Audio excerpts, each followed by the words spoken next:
அட கன்றாவிய, எப்படி இந்த மனுஷன் எப்படி ஆயிட்டாரு பாத்தியா? வணக்கம் மக்களே. அட்சய திருதியினாலே எல்லாரும் தங்கம் வெள்ளி தான் வாங்கணும்னு நினைக்கிறீங்களா? கண்டிப்பா இல்லவே இல்லைங்க. பஞ்செல்லாம் அடிக்கிறவன் பேசணும், அடி வாங்குறவன் பேசக்கூடாது.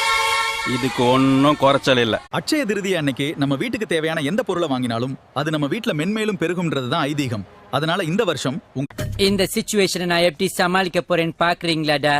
பாத்துட்டு தானே இருக்கோம். உங்க வீட்டுக்கு தேவையான டிவி, ஃப்ரிட்ஜ், வாஷிங் மிஷின் இல்லனா உங்களுக்கு பிடிச்ச பர்னிச்சர் மற்றும் லேட்டஸ்ட் மொபைல் போன்ஸ் எது வேணாலும் வாங்கலாம். ஜோக் இல்லையா? இந்த வருஷம் உங்க வீட்டுக்கு தேவையான பயனுள்ள பொருட்களை வாங்கி பாருங்க. அடுத்த வருஷம் அட்சய திருதிய வர்றதுக்குள்ள உங்க வீடு எல்லா செல்வங்களோடும் வசதிகளோடும் நிறைஞ்சிருக்கும். அவன் பாம கட்டி அனுப்புறது பழைய டெக்னிக்னு சொல்லும் போதே நான் இது நிச்சயம் நடக்கும். வாங்குங்க, வளமோடு வாழுங்க. உங்கள் மனதிற்கு பிடித்த பொருட்களை அள்ளிச் செல்ல இப்போதே வாருங்கள், நமது ஷோரூமிற்கு.